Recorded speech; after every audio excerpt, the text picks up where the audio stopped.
Alan, I've written 8 books. The 8th one you have not read. No. It's called Unforgettable New Canaanites. And it's about the town in which I lived for 32 years. I was a teacher there. And what I did, just out of the air, chose 115 unforgettable people. And anyone else could have written the same book and chosen a different 115. There are that many interesting people in New Canaan. There's one thing I did which was unusual. I wrote about myself as being unforgettable. And here I'll show you. You've seen a little of this, but ask me anything you want. You surely are an unforgettable character, Warren.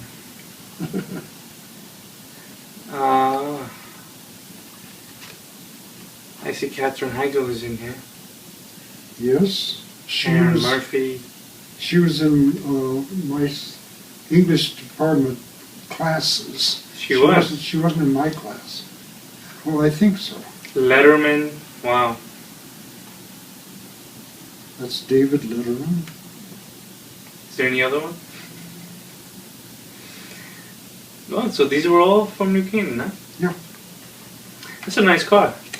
That is an MG Roadster, and they called it MGTD.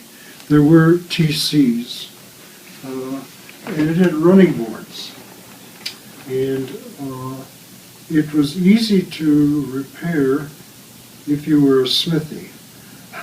I was only a smith, meaning when I would pull the bonnet up, you know what the bonnet is? Yes.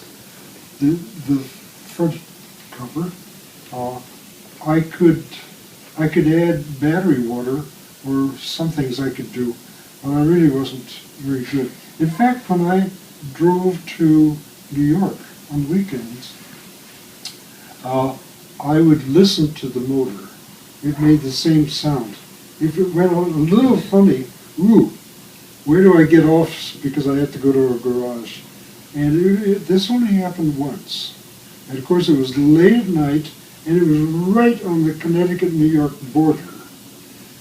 And the cop's car came this way. He says, "Well, you're in Connecticut." But the MG was really a great car. It attracted much attention, particularly from cops. And you could scoot in and out of traffic because the big cars didn't have enough space, you know. It was a good car. It's a classic. Wow. So you were a chair of the English department in New Canaan High School? Yes. And you taught there from 1954 to 1986. Right. That's quite some time. Yes. 32 years, a little over maybe. So what's interesting here is that during this time you discovered that you were gay. Did I say that? Well, I did discover that I was gay. No, I discovered I was gay in 1948. So this is when you came out of the army? Yes. 3.5 years after that you came out of the army, you discovered you were gay? Yes. So that's why you were living almost half of the time in New York and half over there? Well, it wasn't why, but when I came out of the Army, I had free education at Columbia University with using the GI Bill. And there, my first week coming from Iowa to New York, I met Costa Rican Fernando Vargas. And then I knew I was gay.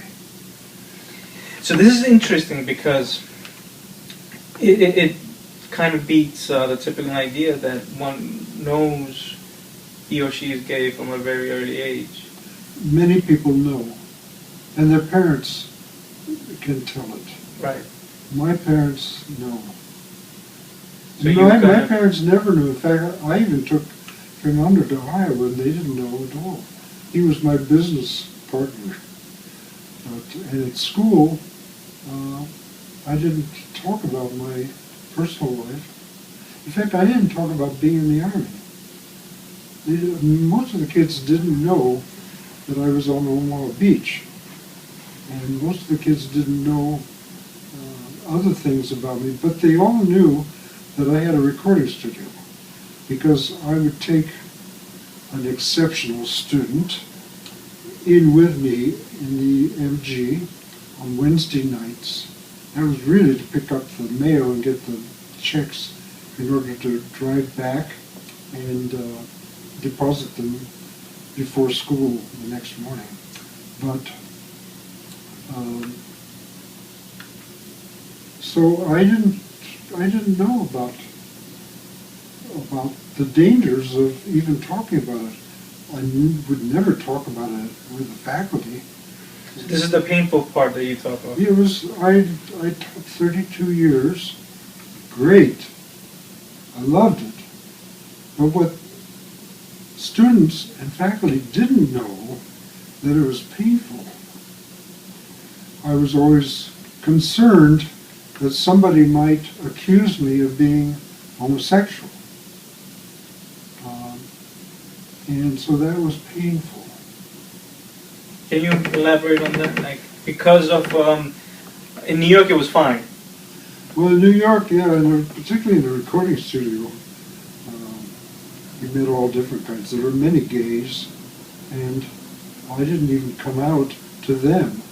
I don't think many of them knew that Fernando and I were partners. They knew him, they knew me. He was not effeminate, but he could talk the talk, and they knew that he was gay. So this was the typical mentality at that time, at that era, of Yes. not accepting homosexuality Yes. was not okay. Yes. So, did this change during this, after the Stonewall? Because you did attend the Stonewall. Well, let me get that. Let me get that. This might be my visitor. Let's see. Hello? What? All right, thank you. Oh, we're having a guest. You want to come? I want to greet him.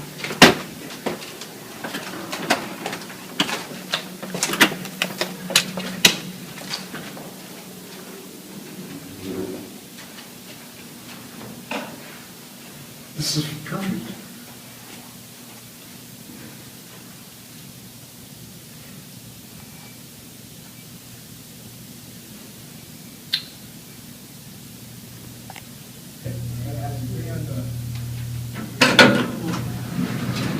Hi. Hey, how you doing? Hi. A-Rod. A-Rod, yes. Come on in. And Hello. we're shooting you. Oh, hello. That's the surprise.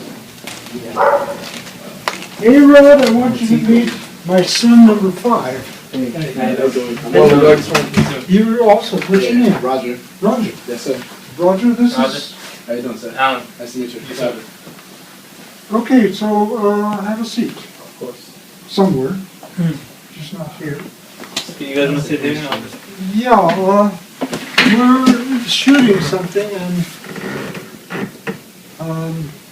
we'll let you in on this. We're This gonna is get a photos of surprise, these huh? guys so that they're friends of Ligardy.